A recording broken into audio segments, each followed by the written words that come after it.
그리고 나서 아버지가 하시는 말씀이 너 밖에 나가서 세차 한번 하면서 너의 마음 가운데 있었던 모든 묵은 때들도 다 씻어버려라. 그리고 새롭게 시작해라 하시는 거예요. 그래서 나가서 이렇게 막 세차하면서요, 막 눈물이 엉덩이 되면서 그렇게 막 묵은 때들을 씻어버렸어요. 마음속으로 다짐을 했어요. 그래, 내가 다시 시작하리라. 내년에는 더 열심히 해서 정말 꼭 합격해서 부모님을 기쁘게 각오하면서 그런 시간 보냈어요. 그리고 다음에 너무 열심히 했고요. 당당하게 합격해서 아버지 앞에, 부모님 앞에 좋은 시간을 보냈던 것을 기억하게 됩니다. 여러분, 우리가 고난을 당하고 있을 때요, 고난 속에서 하나님은 우리에게 찾아오셔서 응원하시는 분이세요. 그리고 너는 쓰러졌지만 다시 일어나서 새롭게 시작할 수 있어 라고 격려하시는 하나님이세요. 하나님께서 예레미야 인생 가운데 그렇게 찾아오셨고요, 말씀해 주셨습니다. 우리 5절, 6절 보니까 이렇게 기억합니다. 내가 너를 모태에서 생기게 하기 전에 너를 알았고 내가 태어나기 전에 너를 거룩하게 구별했으며 너를 여러 민족들을 위한 예언자로 정했다. 내가 말한다. 주 여호와여 보소서 저는 어린아이라 말할 줄. 우리가 어린아이라 말할 줄 모릅니다 라고 할 때요, 하나님은요 이렇게 말씀하세요. 너는 어린아이라고 말하지 마라. 내가 너를 보내는 모든 사람들에게 너는 가야만 하고 내가 내게 명령하는 모든 것을 말해야 한다. 여러분, 우리가 이 멀리 미국까지 와서 공부하는 것이 쉽지 않을까요?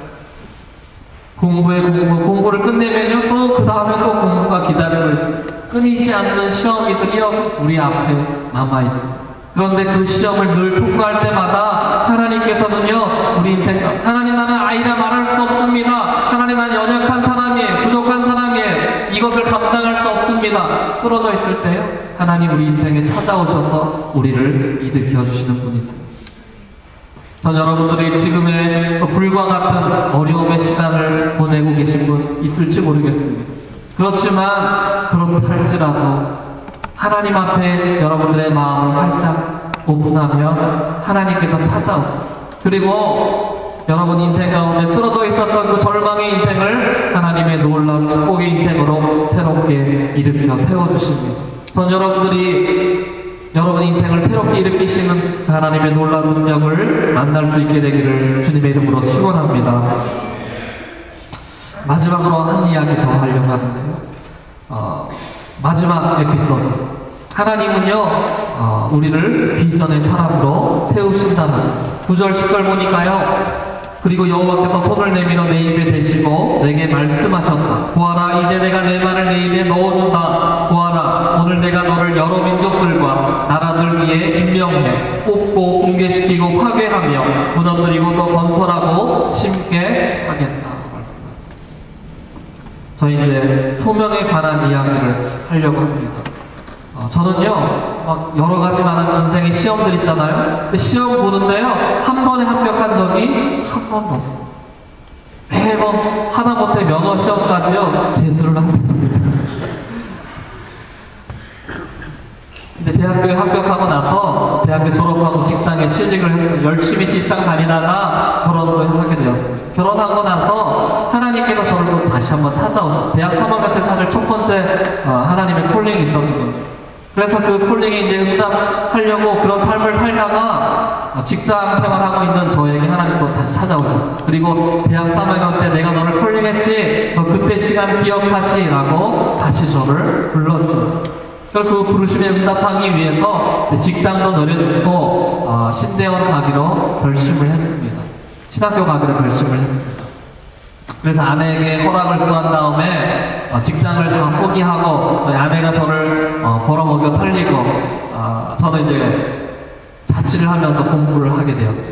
학교 밑에 가서 공부를 하게 되었죠. 신학교 가려고 열심히 성경도 공부하고 영어 시험도 있었어요. 그래서 영어도 공부하고 막 했죠.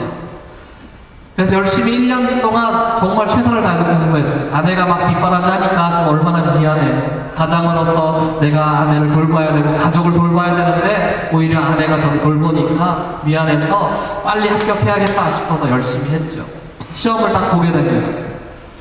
1차 합격자 발표가 났는데요. 붙었을까요? 떨어졌을까요? 어땠어요? 떨어졌어요. 합격했어요. 1차 시험에 당당하게 합격한 거예요. 2차까지 있었어요. 2차는 면접입니다. 같은 또 공부 그룹 붙어기 하는 친구들이 있었는데요. 막, 너 붙었니? 나도 붙었어. 여러 친구들이 막 와서 격려를 했죠. 그러면서 면접을 딱 갔는데요. 면접도 굉장히 잘 본 것 같아요. 막 교수님들 질문하는데요. 질문에 잘 대답을 했어요. 그리고 기분 좋게 마감을 하고 왔습니다. 이제 2차 발표 날이 다가왔어요. 컴퓨터 모니터 앞에 앉아가지고요. 이제 클릭을 하게 돼요. 수험번호를 치고 제 이름을 치고 딱 엔터키를 눌렀어요. 그런데 큰 글자 3개가 딱 보이는 거예요. 불합격 이렇게 딱 보이는 거예요.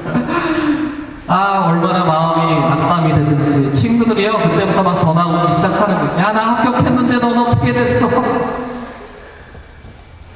너무나 놀랍게도요 저와 같이 속으로 스터디했던 모든 친구들 다 합격했는데 또 저만 떨어진 거예요. 고등학교 때 그 시간에 기억나면서 하나님이 다시 한번 원망스럽기 시작합니다. 하나님 정말 이러시깁니까? 왜 저를 떨어뜨리시는 거예요? 하나님 모든 사람 다 합격시키시고 왜 저만 떨어뜨리세요? 저를 미워하세요? 하나님 저를 잊어버리셨습니까? 그런 시간을 보냈죠.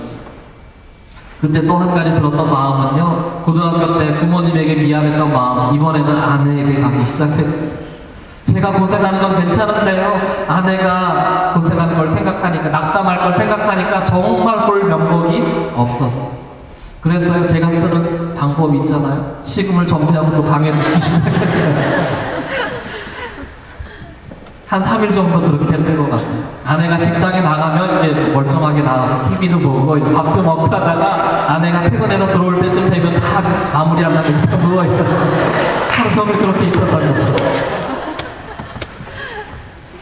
한 3일쯤 지나니까 아내가 저를 이렇게 딱 여보 잠깐만 일어나봐요. 흔들어 깨우더라고요. 그래서 왜 그래 그냥 냅둬. 잠깐만 일어나봐요. 앉았죠. 아내가 저에게 해준 한마디의 말을 저는요 일평생 잊을 수 없어요. 그때 제 눈을 바라보면서 제 손을 꼭 잡아줬어요. 그러면서 저에게 뭐라고 얘기하냐면요, 여보, 당신이 합격했던 불합격했던 그것과 전혀 상관없이 당신은 지금도 여전히 내가 사랑하고 존경하는 남편이에요. 할렐루야. 멋지지 않습니까? 저는 그 말을 듣고요 얼마나 감동했는지, 얼마나 고마웠다고 아내를 막 부둥켜 안고 둘이서 막 울었어요. 그 다음에 열심히 또 공부해서 합격했습니다. 할렐루야.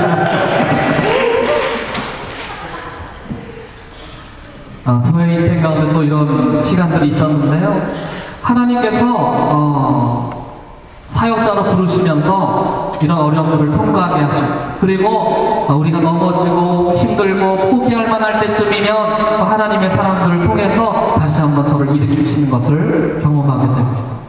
오늘 여러분 인생 가운데요, 한번 옆에 사람들을 보시겠어요? 옆에 사람이요, 하나님께서 여러분들에게 허락하신 귀한 동력자입니다.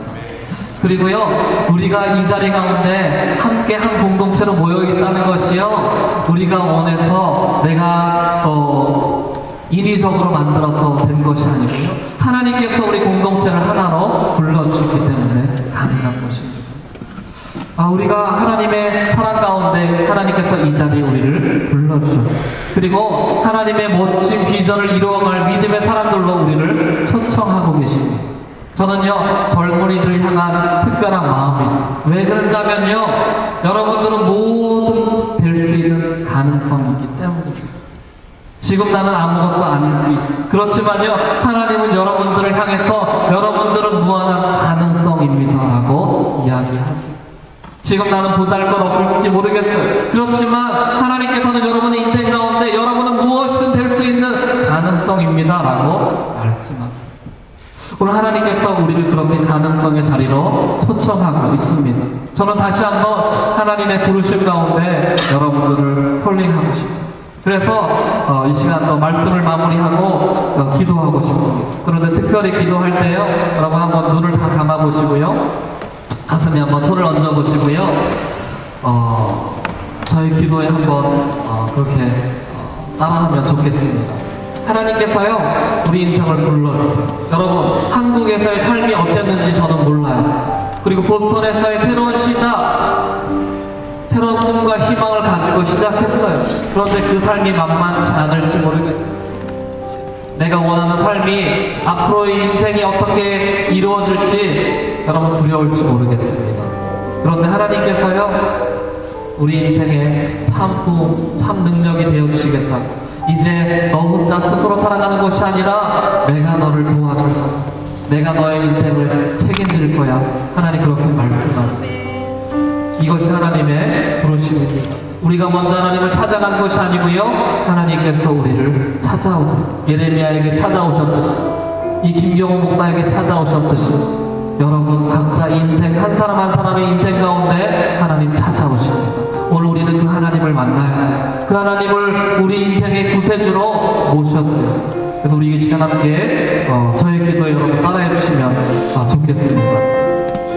하나님 아버지, 나는 어디에서 와서 어디로 가며 왜 사는지 알지 못하며 방황하며 지냈습니다.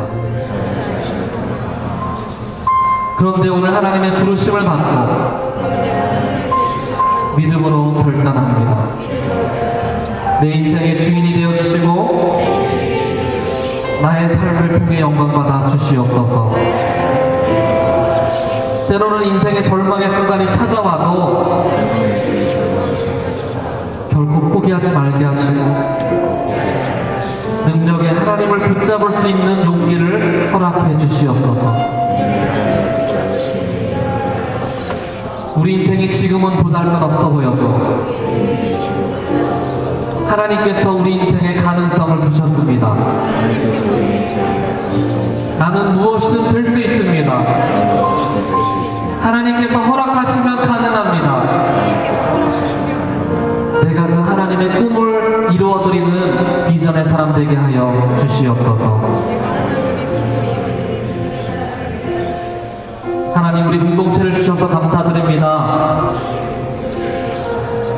서로 사랑하게 하여 주시고 하나 되게 하여 주시고 하나님 원하시는 모양을 이 공동체 가운데 이루어갈 수 있도록 기름 부어 주옵소서. 그렇게 인도하실 주님을 찬양하오며 살아계신 예수님의 이름으로 간절히 기도하옵나이다. 아멘. 하나님 앞에 감사와 영광을 드립니다.